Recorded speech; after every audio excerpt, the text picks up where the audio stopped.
తెలంగాణ పట్ల కించపరిచినట్టుగా మాట్లాడిన తేజస్వి అనే ఎంపీ వాడేం మాట్లాడిండో వానికి తెలియకుండా, వానికి అర్థం కాక వాడొక పిచ్చోడై, వాడొక స్టూపిడ్ అయి మళ్ళీ అదే మాటలు మాట్లాడుతున్నాడు. ఒరే బేవకూఫ్, నువ్వు అన్నది తెలంగాణను. కాంగ్రెస్ పార్టీ నాయకులకు అర్థమైందో కాదో, కాంగ్రెస్ కాదురా సన్నాసి. తెలంగాణ కొరకు పోరాడిన, తెలంగాణ కొరకు కొట్లాడిన పార్టీలన్నీ, ఇన్క్లూడింగ్ మీ కిషన్ రెడ్డి కూడా. నువ్వు సారీ చెప్పినవని చెప్పిండు ఆయన. అబద్ధాలు ఆడటానికి కూడా సిగ్గుండాలి కిషన్ రెడ్డికి. ఇప్పుడు వీడేం మాట్లాడుతుండో అర్థమవుతుందా కిషన్ రెడ్డి? వాడు మాట్లాడింది తెలంగాణ సమాజానికి అర్థం కాలేదట. ఇలాంటి ఫాల్తుగాళ్ళ మాటలు మీరు క్యారీ చేసుకుంటా ఏమనలే తెలంగాణ అని చెప్పి అనే ప్రయత్నం చేస్తుంటే, ఒకవైపు రామచందర్, ఇంకొక వైపు నువ్వు తెలంగాణను పదే పదే అవమానించే ప్రయత్నం చేస్తూ బీజేపీ ఇంకా దొంగ నాటకాలు ఆడుతున్న పరిస్థితి. కాంగ్రెస్ పార్టీ తెలంగాణను విభజించింది ఇండియా పాకిస్తాన్ మాదిరిగా అయితే, మరి బీజేపీ ఎట్లా మద్దతు చెప్పినట్టు? సుష్మా స్వరాజ్ గారు ఎందుకు మద్దతు చెప్పినట్టు అపోజిషన్ లీడర్గా? రాజ్నాథ్ సింగ్ గారు ఆ రోజు బీజేపీ ప్రెసిడెంట్గా ఉన్నాడు, ఆయన ఎందుకు సపోర్ట్ చేసినట్టు? మీరెందుకు సపోర్ట్ చేసినట్టు?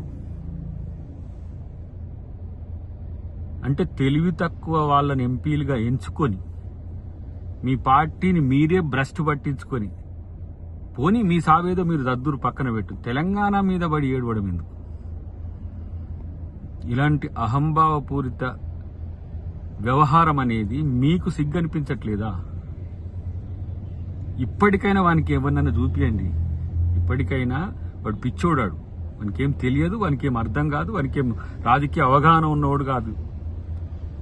ఎవరి మీదకో ఒకరి మీదకి యాంటీగా పంపించిండు తప్పితే వాడు ఎంపీగా కూడా అనర్హుడు.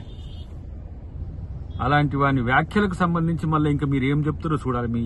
మీ ఏమంటాము, మీరు సగ చెప్తారు కదా, ఆయన అట్లని లేదు, ఈయన ఇట్లని లేదు, వాడు అట్నే అంటున్నాడు. కనీస బాధ్యత ఉండి మాటలు మాట్లాడేటట్టుగా మాట్లాడుతున్నాడు అనేది మీరు అర్థం చేసుకోరు. ఇప్పుడు చివరికి మీది బానిసల పార్టీ అనుకున్నాం కానీ మీది పిచ్చోళ్ళ జనతా సమితి అయిపోయింది. బీజేపీ అని పెట్టుకోండి. పదే పదే ఇలాంటి మాటలు రిపీట్ చేయడం వెనుక ఉన్న ఉద్దేశం ఏందో కనీసం కనుక్కోండి. వాడు బతుకుతాడో, ఆ పార్టీ అక్కడ మీ కర్ణాటకలో వస్తుందో లేదో పక్కన పెట్టి, కానీ మిమ్మల్ని ఇక్కడ చంపుతున్నది కనీసం అర్థమవుతుందా మీకు అంటున్నా? సగటు కాంగ్రెస్ నాయకుడిగా కాదు, ఒక తెలంగాణ ఉద్యమకారుడిగా మిమ్మల్ని ప్రశ్నిస్తున్నా. ఈ వ్యాఖ్యలతోని వాడు తెలంగాణకు పరిచయం అయింది అనుకోండి, అది వేరు విషయం. కానీ ఇలాంటి దివాలా కోరు రాజకీయ ఎత్తుగడలతో తెలంగాణలో మేము మళ్లీ వస్తామని చెప్పి ప్రగల్భాలు పలకడం, మీరేదో పెద్ద ఉద్ధరిస్తురని చెప్పి కాంగ్రెస్ పార్టీని అనడము, లేదంటే కాంగ్రెస్ పార్టీని బదనాం చేయడం. ఆలోచించుకోండి. ఇప్పటికైనా మీ పార్టీ నాయకుల వ్యవహార శైలి తెలంగాణ పట్ల ఎంత దిగజారుడుగా ఉన్నదో. తెలంగాణ ఆత్మగౌరవంలా అనిపించట్లేదా మీకు? బానిసలైతే ఇంతలా దిగజారాలనా? పిచ్చోళ్ళకు కూడా స్పందించే గుణం లేదా మీకు? పిచ్చోళ్ళు అంటుండ్రు, ఆడు పిచ్చోడై అన్నాడని కూడా చెప్పలేరా? కాబట్టి ఇవాళ తెలంగాణ సమాజం మొత్తం కూడా గమనిస్తున్న పరిస్థితి. బీజేపీని తెలంగాణ ప్రజలు ఎట్లా చీత్కరించుకుంటారో ఇప్పటికైనా అర్థం చేసుకోండి. ఇప్పుడు మళ్ళీ కాంగ్రెస్ అంటాడు, వాడేమన్నాడో కనీసం హౌస్లో వానికే అర్థం కావట్లే.